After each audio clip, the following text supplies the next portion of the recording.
มีความหมายปองของใจเป็นหนึ่งด้วยความหักสุดซึ้งยืนยันว่าสองไม้ปองเป็นคู่ชีวิตทั้งสองหวังรวมเป็นทองแผ่นเดียวคงอยู่สัวชีวิตอดสู้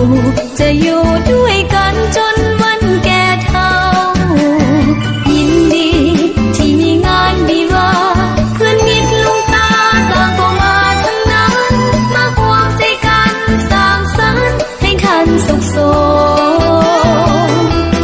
ขอให้ท่านทั้งสองจงมองหาไว้ยืนยาววันขอให้ท่านทั้งสองอย่าแปรผันจนวันแก่เฒ่าลงไป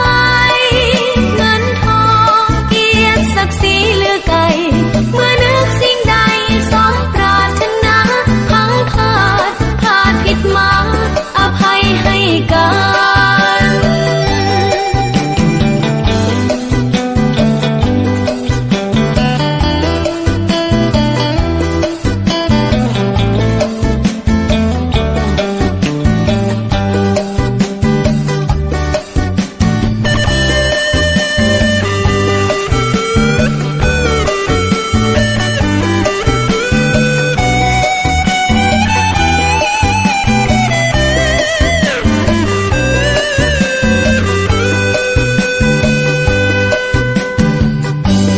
ท่านทั้งสองมีความหมายปองของใจเป็นหนึ่งด้วยความหักสุดซึ้ง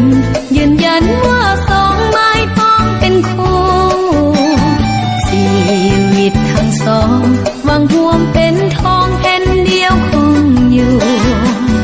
สัวชีวิตอดสู้จะอยู่ด้วย